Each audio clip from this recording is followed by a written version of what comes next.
Quero convidar você a abrir sua Bíblia no livro de 2 Pedro, como estamos no culto de ensino. Capítulo de número 2 e o verso de número 12.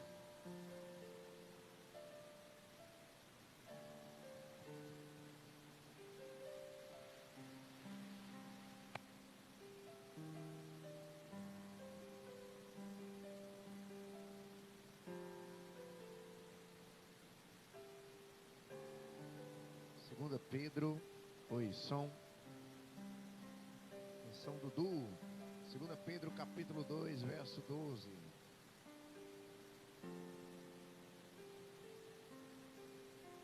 Capítulo 2, verso 12. Nós paramos no verso 11, na terça-feira passada.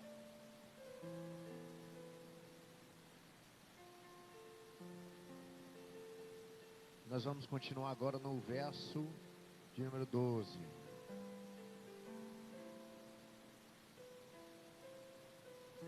Todos acharam aí? Amém? Todos acharam? Capítulo 2, verso de número 12, diz assim a palavra de Deus. Só aqui, na frente. Capítulo 2, verso de número 12. A palavra diz assim: esses, todavia, como brutos irracionais, naturalmente, feitos para presa e destruição, falando mal daquilo que são ignorantes, e na sua destruição também hão de ser destruídos. Ok. Nós vamos iniciar aqui. Nós estamos falando aqui, 2 Pedro, no qual o apóstolo, discípulo Pedro, relata, falando a respeito dos falsos mestres. Epígrafe do texto, os falsos mestres. Pedro está explicando sobre isso. Mas uma das coisas que eu quero enfatizar aqui hoje, na qual o Espírito Santo, desde o louvor, falava comigo. Queridos, nós não somos a igreja perfeita.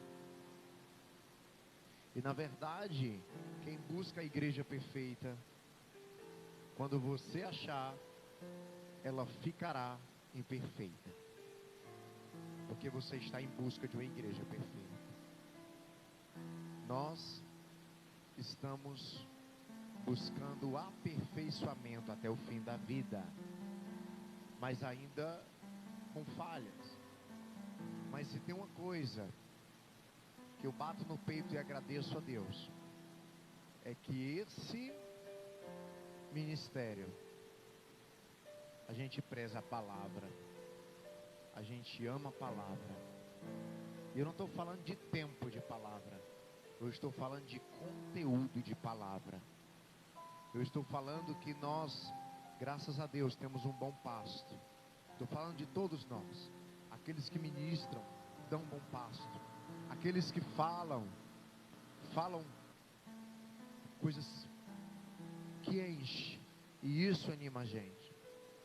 Mas diante de falsos mestres que Pedro ensina, que Pedro alerta para a igreja, nós estamos vivendo uma geração em que é notório a gente ver todo tipo de ensino bíblico espalhado pelo mundo. Nós vemos e enxergamos ensinos bíblicos que às vezes não convém com a Bíblia. E aquilo que foge da Bíblia, não podemos afirmar que é Cristo.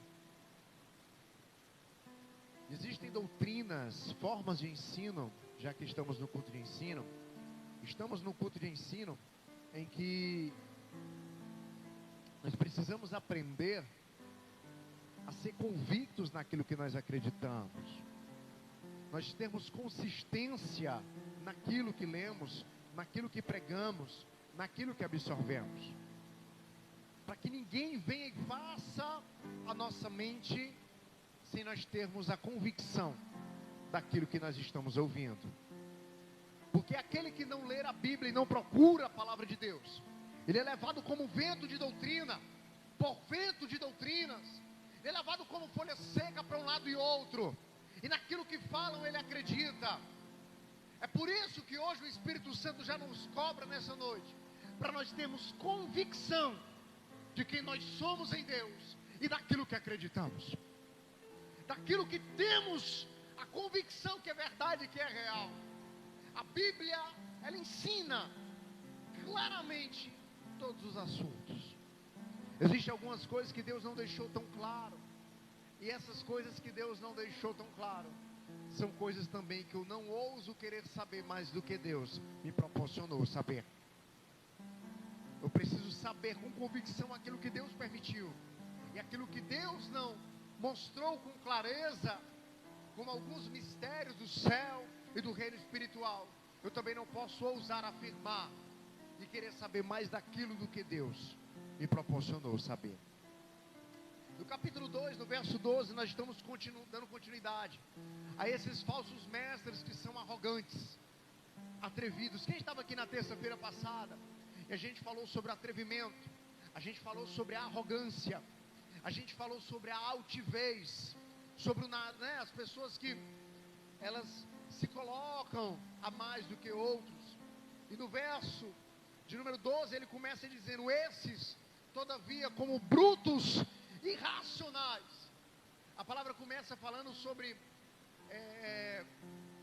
as pessoas arrogantes, os falsos mestres, como pessoas ignorantes, irracionais. A palavra compara a um animal. Por que, pastor, compara o animal? Porque o animal, ele é irracional.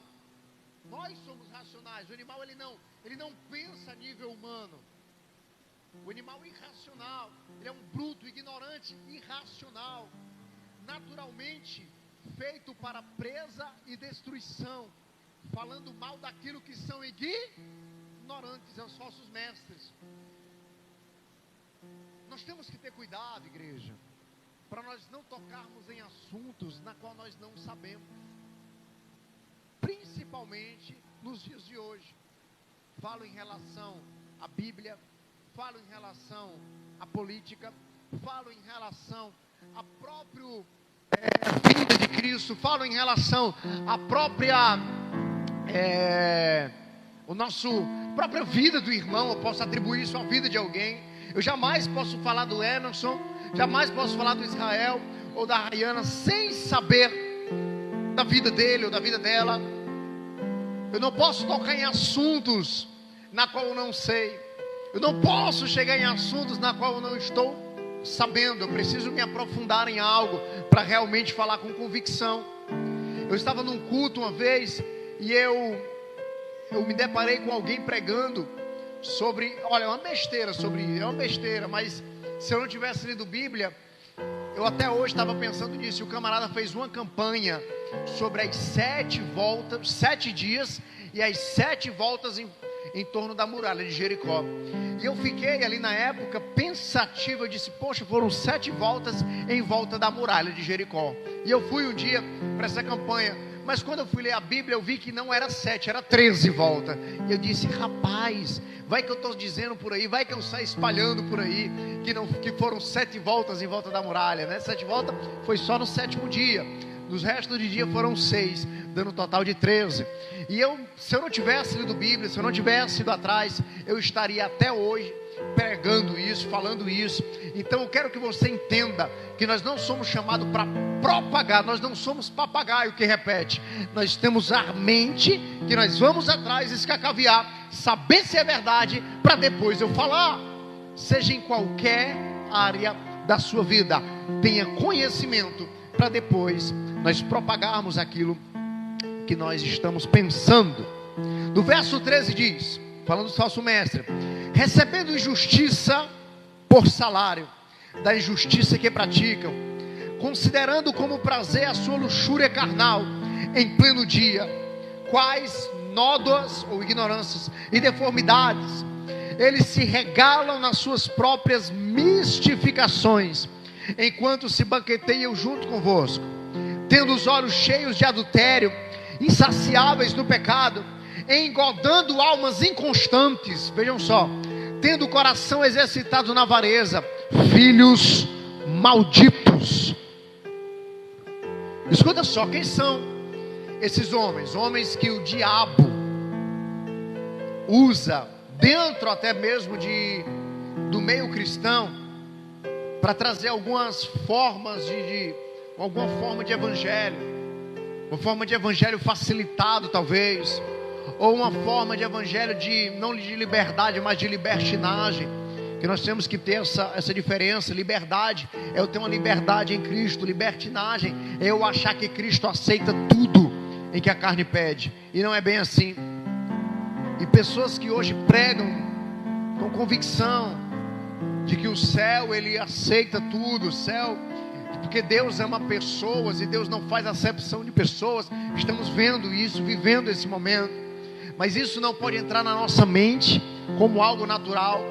Nós precisamos entender que Cristo ama, mas Ele também condena o pecado, e tudo que é pecado não entra no céu, seja lá algo agravante aos olhos humanos, ou seja aquilo que nós achamos tão besta. O céu não entra pecado, o céu não entra aquilo que, posso dizer assim, a pedra que nós tropeçamos, pedras que nós não olhamos, não são montanhas, mas nós tropeçamos em pedras pequenas, e essas pedras pequenas que nós tropeçamos, elas também nos tiram do céu.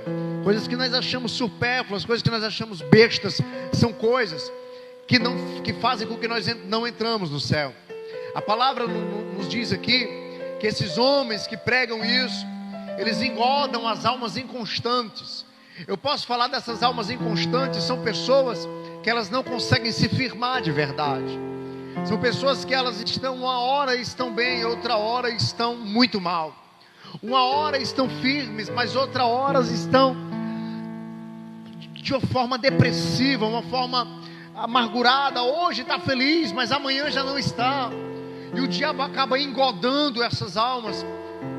O inimigo acaba engodando essas almas. E o Senhor nos chama hoje com basta para isso, e nos chama para ser constantes em Deus. A constância, ela vem junto com um bom ensino. Se você está no culto hoje, porque tem gente que às vezes vem para o culto, mas não está no culto. Você pergunta a ele, você fala assim: Jesus é bom, e você olha para ele e diz: o que foi que eu disse? Ele vai dizer: não sei, ele não está no culto. Ele está, mas não está. E nós precisamos aprender que aqui é um momento em que a palavra entra, a palavra vem, a palavra precisa absorver. E chega de inconstância, porque o diabo se aproveita de almas inconstantes. Os falsos mestres se aproveitam de almas inconstantes.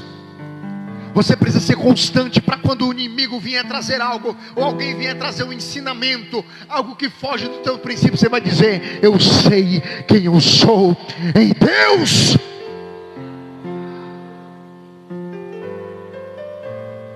Jeremias, não precisa abrir, capítulo 37. A palavra vai relatar, depois você lê em casa, de um povo chamado os Recabitas, os filhos de Recabe. Jonadab, pai de Recabe, e Recabitas, a descendência de Recabe. A palavra diz que Jeremias chega a esses homens. Deus diz assim: Jeremias, vai lá para os Recabitas, avisa os Recabitas que eu estou mandando eles beberem vinho. Manda eles beberem vinho, por favor. Jeremias achou aquilo estranho. Então vou lá. Jeremias vai até os Recabitas e leva a Recabita para dentro de um local no templo, em uma sala, e diz assim: o Senhor Deus dá hoje uma palavra para vocês e diz que vocês bebam vinho. Os Recabitas, que eram um povo de itinerantes, passavam pouco tempo em um lugar, estavam ali já há algum tempo em Israel, naquela região.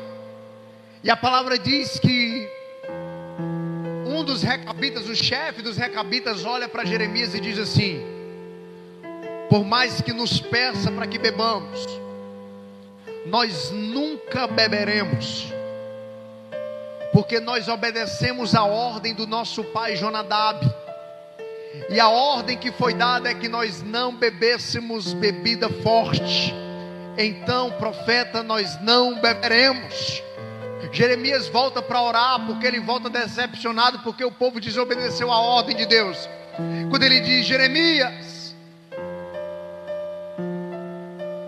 por que estás triste com a negação dos recabitas? Esses homens são obedientes aos pais, são obedientes aos seus líderes, são obedientes àqueles na qual deram ordem a eles. Todavia o povo de Israel nunca obedeceu ao seu Deus. Você sabe qual é a lição que os recabitas nos dá hoje? Ele está dizendo: pode vir quem for, mandar fazer algo que não era para eu fazer, que não é para eu fazer. Eu sei a ordem que eu recebi, eu não farei. Os recabitas estavam dizendo: um Deus Todo-Poderoso está mandando. Perdoe, meu Deus, mas nós somos os recabitas, nós somos obedientes a Jonadab. Depois lê isso em Jeremias 37. Eu quero dizer a vocês que nós precisamos ter constância, para que o diabo não vos engolde.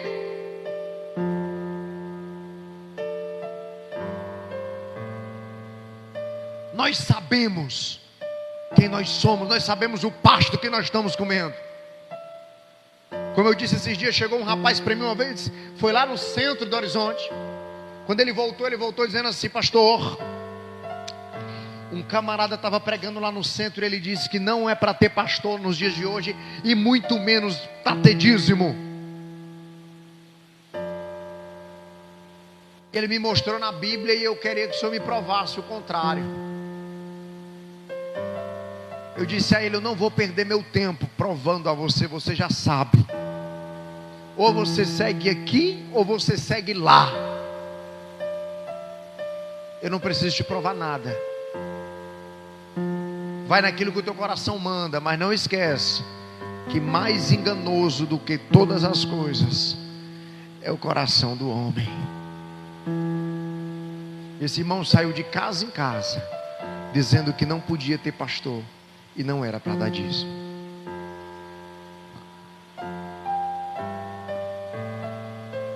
O diabo engolda, irmão. Tocam assuntos que não conhecem. Eu quero que você um dia chegue no nível em que a pessoa diga assim: irmão, sobre isso aqui na Bíblia, o que você diz? E você diga assim: eu quero conversar com você, eu tenho um respaldo para isso. Eu quero falar que Jesus é bom. Eu vou te mostrar na Bíblia que Jesus é bom. Você sabe manejar a espada. Mas eu vou dizer algo aqui, amém, gente? Eu vou dizer algo aqui que eu tenho batido na tecla há muito tempo. Olha para a pessoa que está do teu lado e diga assim: irmãozinho. Diga: irmãozinho, se você conversar comigo... Não, diga aí, Laila, para a Rayana.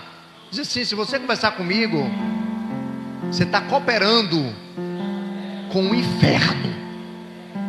Porque na hora da palavra, você está me tirando a atenção, e eu estou tirando a tua.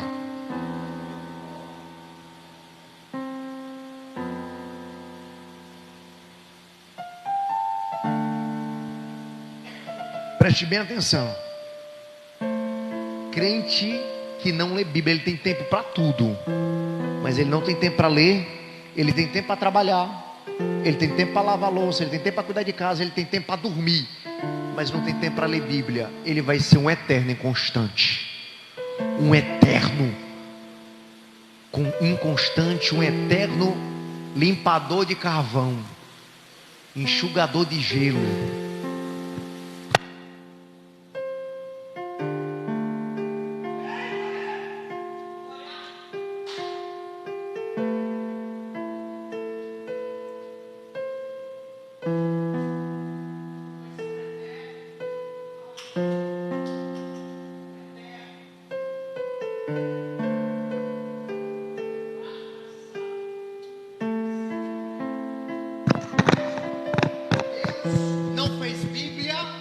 para não ser lida.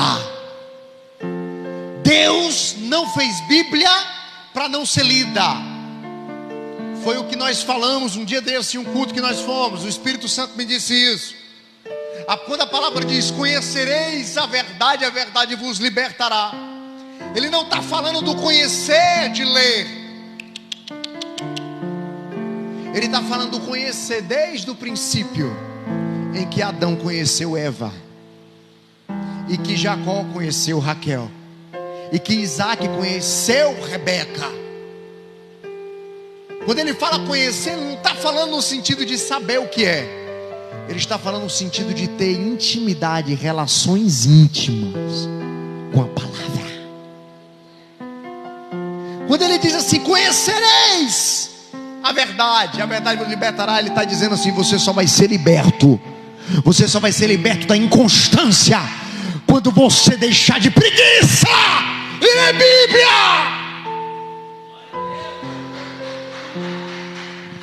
Lê Bíblia. Eu me denomino cristão, mas não leio. Desculpa, irmão. Nós temos que atingir um nível de espiritualidade que nós temos prazer em ler e não preguiça. Eu vou ler porque eu tenho prazer, e não é porque alguém mandou eu ler, é porque eu amo conhecer. Você já leu o livro de Osés? Quem já leu o livro de Osés aqui? A maioria só leu evangelhos. E isso é bom, ler evangelhos, mas a Bíblia não é só os evangelhos. Eu preciso entender o que completa os evangelhos. Eu preciso entender, senão o diabo vai engodar você, rapaz. Não precisa levantar a mão não. Mas além de se reconciliar com Cristo, se reconcilie com a Bíblia também. Porque tem pessoas aqui que há tempos não abrem a Bíblia para ler. E quando lê é 5 minutos e olhe lá. Alguém lembra do versículo que eu mandei hoje?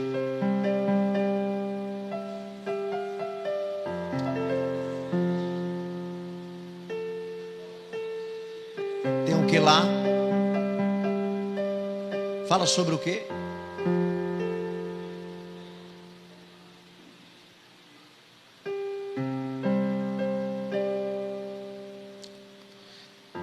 Nós temos uma vida que lembra. E isso para mim é motivo de alegria.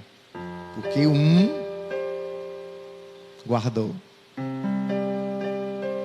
Eu podia desanimar porque um bocado não guardou, né? Um bocado não guardou, eu vou desanimar que nada. Eu estou feliz porque um guardou. Então, valeu a pena. Amém? Verso de número 14. Tendo os olhos cheios de adultério e insaciáveis no pecado, engodando almas inconstantes, tendo o coração exercitado na avareza, filhos malditos, abandonando o reto caminho, se extraviaram, seguindo pelo caminho de Balaão. Uma vez eu preguei aqui sobre Balaão, expliquei para vocês as 3 profecias de Balaão. Quando Balaque, né? Está lá em Números capítulo 23, se eu não me engano, você vai ver a primeira profecia de Balaão. Não precisa abrir não. Moisés, o profeta da época, o profeta de Israel, o líder, fica sabendo que tem outro profeta na região. Quem é esse profeta? Quem elegeu Balaão a profeta? Se nem de Israel ele era. Quem foi? Aí está lá. Chega Balaque e diz: ô Balaão, está vindo um povo aí que está destruindo tudo. Vai lá e amaldiçoa esse povo. Eu te dou um dinheiro aqui. Aí Balaão vai, só resumindo que um dia eu já falei aqui. Balaão vai abençoar, ou vai amaldiçoar. E Balaque está com a oferta dele aqui, a oferta do pregador. Balaque está aqui com a oferta do pregador. Se tu pregar do jeito que eu quero, está aqui a oferta. Aí Balaão está lá: vou pregar, tenha calma. Quando ele vai pregar, Deus diz: a pregação não é essa, eu vou mudar. Tu não vai pregar sobre maldição não, tu vai pregar abençoando. Aí Balaão começa: esse povo será bendito sobre a terra. A semente, lê lá em Números 23 depois, a semente de Jacó será como o grão de areia. E Balaque olhando, dizendo assim: o quê?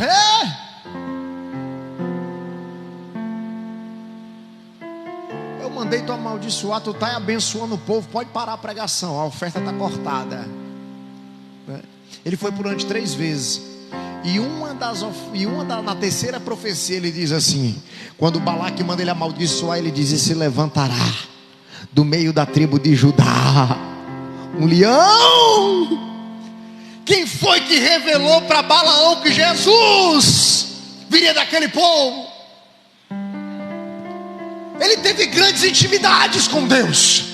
Deus revelou a respeito de Jesus, mas ele deu uma profecia que relataria a sua morte, porque ele disse: eu o verei, mas não de perto. Balaão estava dizendo: eu verei a esse homem, mas não de perto.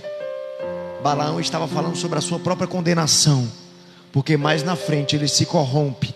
Ele entrega o segredo para o povo adversário, ele entrega o segredo, o pecado do povo de Israel, e diz assim: o povo: Balaão, revela para nós qual é o pecado desse povo, porque se eles pecarem, Deus não estará com eles. E Balaão pega aquele, olha para o dinheiro e diz assim: eu vou entregar porque eu não me aguentei. Balaão olha e diz assim: o pecado deles é a fornicação. Apresenta para eles várias mulheres estrangeiras. Eles vão cair no pecado do adultério, eles vão cair no pecado do sexo, eles vão cair no pecado da pornografia, eles vão cair no pecado da prostituição e da imoralidade, e Deus se retirará deles. Eles enviam mulheres para o povo de Israel, o povo de Israel cai, o adversário entra e desola Israel, e Balaão é condenado por aquilo e morre condenado. Ele veria Jesus, mas não no céu. Jesus prega para espíritos em prisões, como nós lemos outrora na outra carta. Talvez ele escuta a pregação e diz: era desse que eu estava falando. Por que eu não fiquei com esse cara? Por que eu fui me vender? Deixa eu dizer uma coisa para você. Essa carta é muito rica. Deixa eu falar uma coisa para você. Quando ele fala das pessoas que se extraviaram seguindo pelo caminho de Balaão, são pessoas que um dia tiveram intimidade com Deus e que Deus falaram com elas, mas elas se deixaram sair do caminho pela luxúria, pelo pecado, pelo desejo carnal. Homens que Deus constituiu. Porque existem pessoas que dizem: se Deus chamou ali, nunca foi de Deus. Foi de Deus sim um dia, mas se deixou sair. Pastor, para mim mostra isso na Bíblia. Mostra. Abra sua Bíblia em Atos, capítulo de número 6 e verso número 3. Atos, capítulo 6, verso número 3 ao 5. Vamos lá, Atos dos Apóstolos, capítulo 6, verso de número 3. Eu vou ler do verso 3 ao verso 5, e a palavra diz assim: quem for achando, diga: eu vou para o céu. Quem não achou, diga: eu vou também. Você não vai ser um desse aqui, não vai. Deus te chamou, você não vai sair, você não vai se extraviar. Não vai.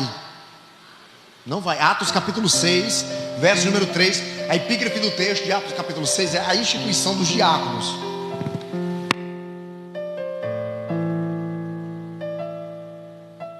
A instituição dos diáconos. A palavra diz assim, ó. Vem comigo. Vamos ler do 3. Mas irmãos, escolhei dentre vós 7 homens de boa reputação,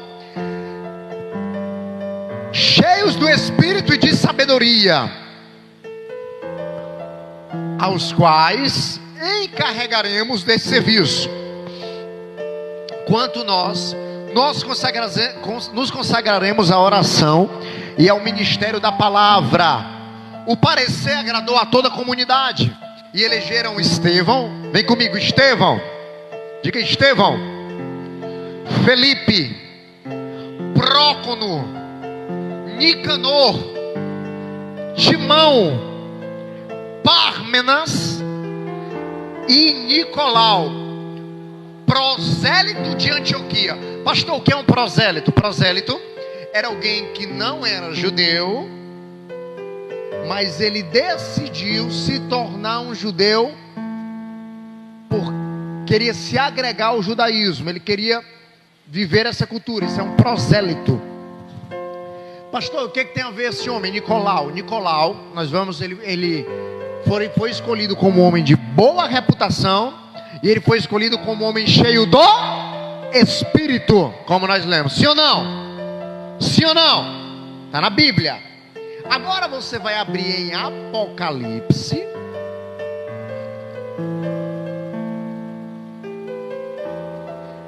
Você vai abrir em Apocalipse, capítulo de número 2, verso de número 15. Vamos ver se é lá mesmo. Capítulo 2, verso de número 15.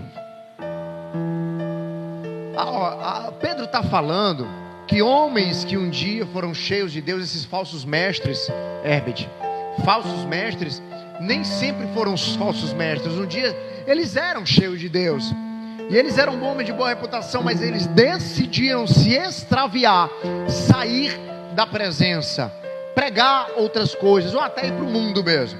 Capítulo de número 2, verso de número 15, a palavra diz assim, ó.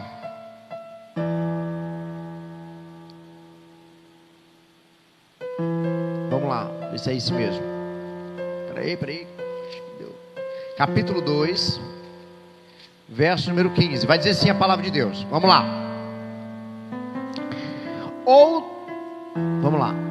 Outro sim, também tu tens o que da mesma forma sustentam a doutrina dos nicolaítas. Portanto, arrepende-te, se não venham a ti sem demora, e contra eles pelejarei com a espada da minha boca. Escuta só. Quem são esses nicolaítas, pastor? Nicolaítas eram seguidores de Nicolau. Quem são os cristãos? Eram os seguidores de Cristo. Nicolaítas eram seguidores de Nicolau, esse homem que um dia foi instituído como diácono, mas ele se deixou extraviar pelo caminho e se tornou um herege, se tornou alguém que se extraviou do caminho, alguém que saiu da presença e agora estava pregando doutrinas. Quais são, pastor, as doutrinas? Depois a gente pode entrar nesse assunto com mais clareza, estudar sobre os nicolaítas, mas agora não dá. Mas qual era a doutrina que pregava?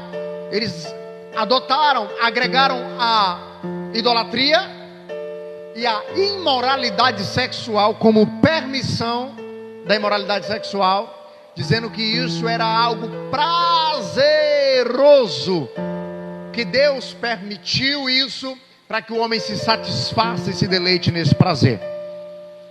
E isso eram os nicolaítas, e muitos seguiram os nicolaítas, que estavam ali sujando e contaminando a congregação de Tiatira.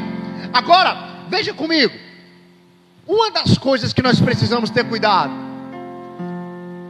é que ninguém faça a nossa cabeça, para que um dia nós não venhamos ser tido como alguém que se extraviou do caminho.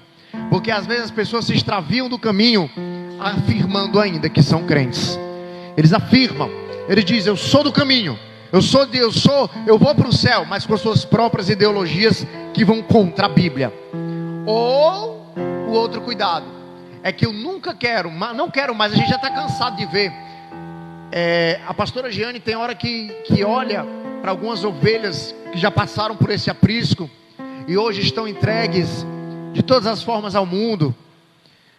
Esses dias a gente estava comentando sobre alguém que a gente ama demais, mas está entregue a uma vida totalmente triste aos olhos de Deus, aos nossos olhos. Mas pessoas que um dia fizeram parte de um grupo de jovens, pessoas que um dia evangelizaram, pessoas que um dia estavam chorando na beira do altar, pessoas que um dia estavam aqui ministrando a palavra e hoje estão vivendo uma vida pregressa. vivendo uma vida de regressão, vivendo uma vida de decadência cada vez mais espiritual. E eu finalizo aqui dizendo a você que isso não aconteça com você, declarando sobre a nossa vida que nós não voltaremos. Porque quando a palavra diz assim, ó, escuta só, olha só, a palavra não diz assim, lembra. Quando a palavra diz, lembra de onde caíste, ele não está dizendo para eu lembrar como eu caí. Ele não está dizendo isso, que alguns pregam isso. Lembra o que tu fez para tu consertar o que tu fez. Não é isso que a palavra diz. A palavra não diz isso. A palavra lembra de onde eu caí. De onde eu caí, ou seja, como eu estava antes de eu cair. Ou seja, se eu estou em cima desse altar e eu caio, eu preciso lembrar como eu estava antes de eu cair. Lembra quem você era antes de você esfriar. Lembra quem você era antes de você desistir. Lembra. É aí que eu preciso voltar. É aí que eu preciso chegar. Eu preciso lembrar quem eu era quando eu me reconciliei. Eu preciso lembrar quem eu era quando eu aceitei. Eu preciso lembrar quem eu era quando eu conheci a Cristo. Só falava de Jesus, Jesus para lá e para cá. O povo falava de mim e eu não queria nem saber. Eu só queria saber de Jesus. Eu só falava da palavra. Eu só dizia que Jesus era bom. Eu respirava Jesus. Eu orava quando acordava. Eu orava depois que eu acordava. Eu orava antes do almoço. Eu orava na hora do almoço. Eu lembrava, eu orava depois do almoço, de tarde, de noite, de madrugada. Aonde Jesus me chamava, eu orava. É assim que eu era quando eu aceitei Jesus. E eu quero voltar. Eu quero voltar.